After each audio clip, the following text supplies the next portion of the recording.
डर कहाँ से आता है ये, और सच्ची आज़ादी, परमानेंट फ्रीडम का मतलब क्या है? आज हम इसी की तह तक जाएंगे, एक ऐसे फिलोसॉफिकल सफ़र पर जो बताता है कि कैसे सोल कॉन्शियसनेस यानी आत्मचेतना हमें निडर बना सकती है और हमें कंप्लीशन की स्टेज तक ले जा सकती है। तो शुरुआत करते हैं इस एक बुनियादी सवाल से जो इस पूरी फिलॉसफी को एक फ्रेम में बांधता है। क्या हम सब इस कॉस्मिक ड्रामा में सिर्फ कठपुतलियां हैं, बस अपने अपने किरदार निभा रहे हैं जो पहले से लिखे हुए हैं? सोचने वाली बात है। ये सवाल हमारे वजूद, हमारी आज़ादी और हमारी जिंदगी के मकसद पर सीधा असर करता है। इस पूरी फिलॉसफी का जो सार है ना, वो इस एक पावरफुल लाइन में छिपा है। ये शरीर रूपी खिलौना आत्मा रूपी चैतन्य चाबी से चलता है। तुम अपने को आत्मा निश्चय करो तो निर्भय बन जाएंगे। देखिए, ये सिर्फ कोई खूबसूरत ख्याल नहीं है, ये एक तरह से सोच में क्रांति लाने का न्योता है। ये हमें याद दिलाता है कि हम ये शरीर नहीं है, बल्कि वो आत्मा है, वो चेतना है जो इसे चला रही है। और बस यही एक समझ फियरलेस होने की तरफ पहला कदम है। तो आज हम किन किन बातों पर गौर करेंगे? पहले समझेंगे कि ये शरीर एक कठपुतली का खेल कैसे है। फिर बात होगी आत्मा की, जो असली चाबी है। इसके बाद देखेंगे कि इस आत्मा की बैटरी को चार्ज कैसे किया जाए। फिर जानेंगे कि एक गिवर या दाता बनकर निडर कैसे बने। और आखिर में हमारा अल्टीमेट गोल, कर्मों से मुक्ति। तो चलिए शुरू करते हैं। तो आते हैं अपने पहले पड़ाव पे, the body a puppets game, यानी शरीर एक कठपुतली का खेल। हो सकता है ये सुनने में थोड़ा अजीब लगे, पर हमारी आज की हालत को समझने के लिए ये मेटाफर बहुत जरूरी है कि आखिर इस बड़े से ड्रामे में हमारा रोल है क्या। अच्छा, तो इस फिलॉसफी के हिसाब से ये पूरा ड्रामा 5000 साल का एक साइकिल है, एक चक्र। सोचकर देखिए, आत्माएं बिल्कुल कठपुतलियों की तरह इस साइकिल की शुरुआत में अपनी पूरी पावर और प्यूरिटी के साथ आती हैं, लेकिन जैसे जैसे वक्त बीतता है वो धीरे धीरे नीचे की ओर आती जाती हैं। और अब हम सब उस साइकिल के बिल्कुल अंत में हैं, जहां एनर्जी सबसे कम है, और इसीलिए अब वापस ऊपर उठने के लिए गाइडेंस की जरूरत महसूस होती है।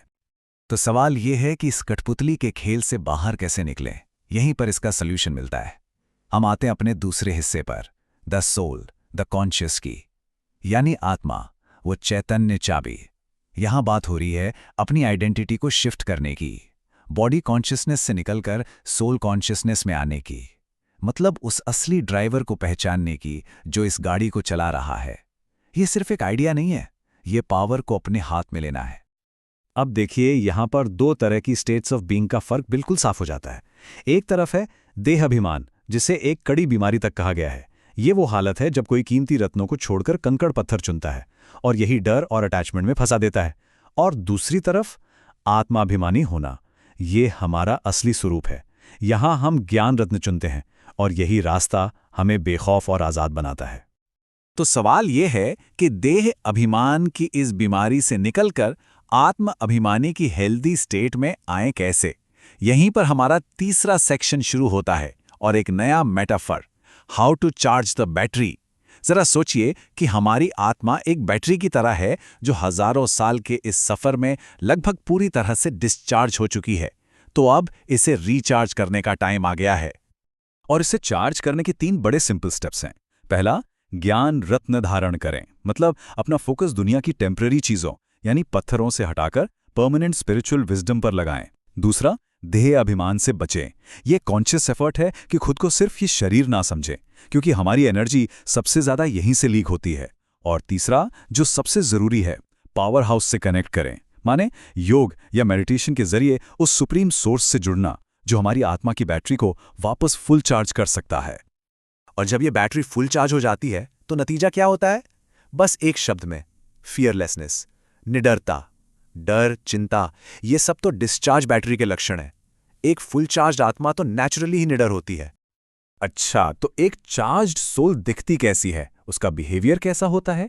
यहीं से हम अपने अगले स्टेज पर चलते हैं। हमारा चौथा हिस्सा है become a giver, be fearless, यानी एक दाता बने, निडर बने। ये उस स्टेट के बारे में है जहां आत्मा इतनी भरी पूरी हो जाती है कि वो नेचुरली देने वाली बन जाती है। इसका पूरा सार इस एक लाइन में है, दाता का बच्चा बन सर्व आत्माओं को देना है। देना ही लेना है। ये सुनने में थोड़ा उल्टा लगता है ना, कि देना ही लेना कैसे हो सकता है। पर सोचिए, जब भी कोई कुछ मांगता है तो वो कमी की हालत में होता है, लेकिन जब कोई देता है तो वो भरपूर होने की, अबंडेंस की हालत से देता है। और बस यही फीलिंग हमें हर तरह की चाहत से आज़ाद कर देती है और असली संतोष का एहसास कराती है। तो ये जो गिवर वाली माइंडसेट है, इसे बनाने के लिए एक क्लियर फोकस चाहिए। गोल सिर्फ एक है, दाता बनना। फोकस का सेंटर भी एक ही है, बिंदु यानी आत्मा, हमारी अपनी कॉन्शियस लाइट। और इसका रिजल्ट क्या होता है? हर रुकावट और हर इच्छा से आज़ादी। और प्रैक्टिस क्या करनी है? दुनिया में रहते हुए भी डिटैच रहना, माने देखते हुए भी ना देखो, सुनते हुए भी ना सुनो। मतलब ये कि बाहर के डिस्ट्रैक्शंस को अपने अंदर की शांति को भंग करने की इजाजत नहीं देनी है। और अब हम पहुंचते हैं इस स्पिरिचुअल जर्नी की बिल्कुल टॉप पर, वो अल्टीमेट गोल जहां हर कोई पहुंचना चाहता है। हमारा 5वां और आखिरी हिस्सा, Karma free, the ultimate goal. ये सिर्फ अच्छे कर्म करने तक ही सीमित नहीं है, बल्कि ये कर्मों के सारे हिसाब किताब से ही ऊपर उठ जाने की स्टेट है। पर इसे डिफाइन करने से पहले एक सेकंड के लिए सोचते हैं, सच्ची आज़ादी का असली मतलब क्या होता है? क्या ये सिर्फ बाहर के बंधनों से छूटना है, या फिर ये मन की वो हालत है जो हर सिचुएशन में खुद को आज़ाद महसूस करे? इस फिलॉसफी में इसी सच्ची आज़ादी को कहते हैं कर्मातीत। ये वो स्टेज है जहां इंसान अपने सारे पुराने कर्मों के अकाउंट से फ्री हो जाता है। यहां तक कि अच्छे काम करने से जुड़ा हुआ जो हल्का सा ईगो या अटैचमेंट होता है ना, उसके बंधन भी कट जाते हैं। ये हर तरह के बंधन से कंप्लीट फाइनल लिबरेशन है। तो ये सूक्ष्म बंधन आखिर हैं क्या? इन्हें रॉयल बंधन कहा गया है। रॉयल इसलिए क्योंकि ये बहुत बारीक और अट्रैक्टिव होते हैं, जैसे कि अपने शरीर से अटैचमेंट, अपने रिश्तों से अटैचमेंट, यहाँ तक कि सेवा या अच्छे कामों में भी छिपा हुआ कोई स्वार्थ, और हमारी छोटी छोटी शाही इच्छाएं जो हमें बांधे रखती हैं। इन सबसे फ्री होना ही कर्मातीत स्टेज को पाना है।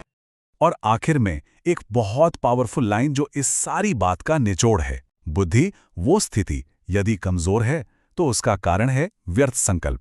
ये बिल्कुल सीधी और साफ बात है।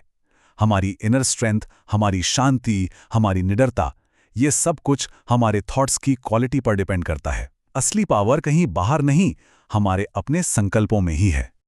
तो इस पूरे विश्लेषण को हम इस एक सवाल के साथ खत्म करते हैं, कौन से ऐसे व्यर्थ संकल्प हैं जो हमारी एनर्जी को ड्रेन कर रहे हैं? ये एक ऐसा सवाल है जो हमें इस पूरी बात को सिर्फ सुनने के लिए नहीं, बल्कि अपनी जिंदगी में अप्लाई करने के लिए सोचने पर मजबूर करता है।